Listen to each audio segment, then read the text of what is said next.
Hello दोस्तों, geo science में स्वागत है।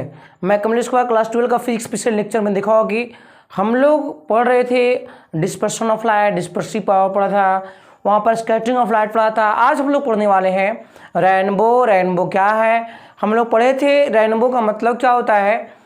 रेनबो जो एक्चुअल में होता है और सूरज के अपोजिट दिशा में दिखाई देता है। यदि सनलाइट जो है यदि पूरब दिशा में है तो पश्चिम दिशा में दिखाई देगा। वो भी रेन ड्रॉप के समय हमेशा वर्षा के दिनों में दिखाई देता है। तो हम लोग बोल सकते हैं कि रेनबो का परिभाषा बोलेंगे। आमतौर पर 10 क्लास में पढ़े थे भी कि रेनबो का डिफिनेशन क्या होगा कि बरसात के दिनों में अर्धवृत्ताकार 7 रंगों की रंगीन पट्टी के रूप में दिखाया जाता है, उसे क्या कहते हैं, रेनबो कहते हैं। इसका मतलब क्या हुआ, यहाँ पर वो डिफिनेशन ही है, वो डिफिनेशन ऑलरेडी सही है। रेनबो में 7 कलर होते हैं।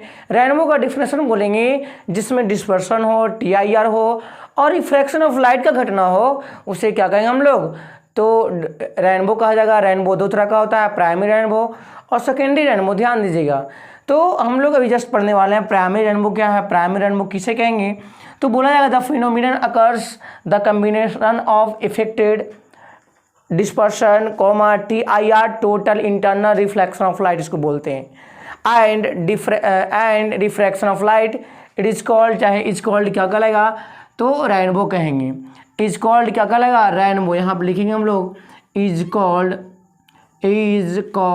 रेनबो, क्या कहलाएगा, इसको हम लोग रेनबो बोलेंगे। तो इसका परिभाषा लिखा हुआ है the phenomenon occurs the combination of affected of dispersion TIR refraction of light is called rainbow. Rainbow 2 तरह का होता है। यहाँ ध्यान दीजिएगा, सनलाइट आ रहा है और सनलाइट आने के बाद देखिए रेड कलर है, वायलेट कलर है। तो जब रिफ्रैक्शन का घटना होता है तो रेड कलर और वायलेट कलर के रूप में दिखाई देगा। और उसके बीच का जो कलर होता है, आप लोग को पता है 7 कलर होते हैं, तो उसमें से रेड और दूसरा क्या चाहिए, वायलेट। इसके अंदर और 5 कलर होते हैं। ये पांचों में बैजानी या पिलाना का नाम सुने होंगे, जैसे इंडिगो हो गया, ब्लू हो गया, ग्रीन हो गया, येलो हो गया, ऑरेंज हो गया। ये जितना भी कलर है इसके अंतर्गत आता है। तो हम लोग पढ़ने वाले हैं रेनबो का कितना प्रकार होता है, 2 रेनबो 2 प्रकार होता है। तो बोलेंगे there are 2 types of rainbow. First का नाम है प्राइमरी रेनबो, दूसरा का नाम है सेकेंडरी रेनबो। ध्यान से नोट कीजिएगा, फर्स्ट का नाम क्या चाहिए, प्राइमरी रेनबो, सेकेंड का नाम क्या चाहिए, सेकेंडरी रेनबो। प्राइमरी रेनबो किसे कहेंगे, प्राइमरी रेनबो जो होता है वो प्राइमरी रेनबो का मतलब हुआ, देखिएगा आप लोग जब वर्षा के दिनों में उसका जो इमेज का फॉर्मेशन होगा वो बहुत देरी तक टिकाऊ होगा और ज़्यादा देर तक टिकाऊ होने के कारण उसको हम लोग बोलेंगे प्राइमरी रेनबो। ध्यान दीजिएगा। और सेकेंडरी रेनबो जो होता है वो बहुत जल्दी आता भी है, बहुत जल्दी ख़त्म भी होता है। इसका मतलब हुआ सेकेंडरी रेनबो का इमेज का फॉर्मेशन जो होता है बहुत जल्दी आता है और जल्दी ख़त्म होता है, परंतु प्राइमरी रेनबो का इमेज का फॉर्मेशन जो होता है वो जल्दी आता भी है और बहुत लेट तक क्या होता है वो दिखाई देता है और उसका इमेज का फॉर्मेशन बहुत देर तक दिखाया था। समझ जाएगा कि प्राइमरी रेनबो है। प्राइमरी रेनबो का कंडीशन क्या है, प्राइमरी रेनबो होगा क्या, प्राइमरी रेनबो का कंडीशन है कि आउटर पार्ट जो होता है वो रेड कलर का होता है और इनर पार्ट जो होता है वो वायलेट कलर का होता है। परंतु सेकेंडरी रेनबो में क्या होता है कि आउटर पार्ट जो होता है वायलेट कलर होता है और इनर पार्ट होता है वो रेड कलर होता है। ध्यान दीजिएगा, फिर से बोल रहा है प्राइमरी रेनबो को पहचानने का तरीका क्या है कि आउटर पार्ट जो होगा, आउटर पार्ट करने का मतलब ये वाला पार्ट जो होगा और ये वाला पार्ट, अंदर वाला पार्ट जो होगा वायलेट होगा और ऊपर वाला क्या होगा, रेड कलर होगा। ये रेड होगा, ये वायलेट होगा। इसके जस्ट अपोजिट बोलेंगे तो यदि ऐसा बनेगा, ऊपर वाला वायलेट और नीचे वाला रेड, तो समझेंगे सेकेंडरी रेनबो है। तो इसमें क्या होता है, प्राइमरी रेनबो में 1 TIR होता है और 2 जो होता है, 2 कंडीशन जो होता है वो रिफ्रैक्शन ऑफ लाइट होता है, उसे ही कहेंगे प्राइमरी रेनबो। तो प्राइमरी रेनबो का डिफिनेशन हम लोग जान रहे हैं। प्राइमरी रेनबो का डिफिनेशन क्या होगा कि a primary rainbow is formed by ray के द्वारा फॉर्मेशन बनता है, which undergoes 1 TIR and 2 refraction of finally image rain drop.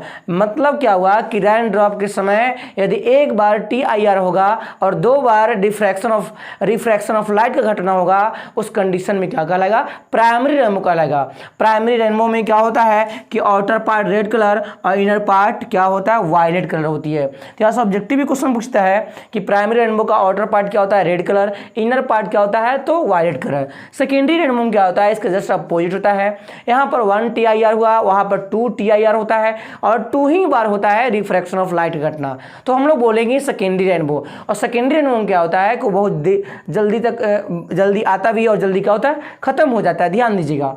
तो हम लोग सेकेंडरी रेनबो का परिभाषा जानेंगे। A secondary rainbow is form by ray which undergo 2 TIR and 2 refraction of light. Finally image rain drop minimum deviation. Minimum deviation के कारण, rain drop होने के कारण जो TIR और 2 बार क्या होगा, रिफ्रैक्शन ऑफ लाइट का घटना होगा, उसे क्या कहेंगे हम लोग, सेकेंडरी रेनबो कहेंगे। सेकेंडरी रेनबो में क्या होता है, वायलेट कलर जो होता है आउटर पार्ट होता है और नीचे का पार्ट जो होता है रेड कलर होता है। ध्यान दीजिएगा। और यहाँ पर क्या था कि वायलेट कलर नीचे था और वहाँ ऊपर में रेड कलर होता है। इसमें क्या होता है, मैक्सिमम डेविएशन होता है और इसमें क्या होता है, मिनिमम डेविएशन होता है। तो आप लोग याद कर लीजिए रेनबो का कितना टाइप होता है, 2 टाइप होता है, प्राइमरी रेनबो और सेकेंडरी रेनबो। क्वेश्चन यहाँ से पूछता भी है, what do mean by primary rainbow and secondary rainbow. तो आप लोग याद कीजिएगा, बहुत इंपॉर्टेंट चीज़ है।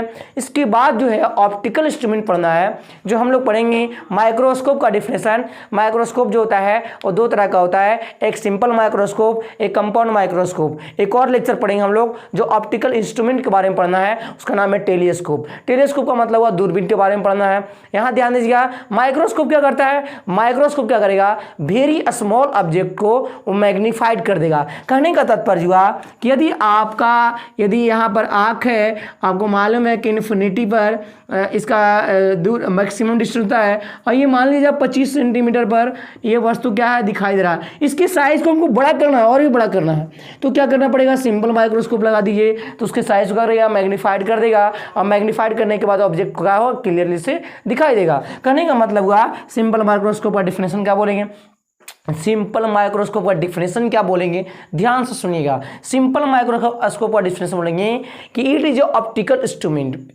it is a optical instrument which is used to magnified very small object।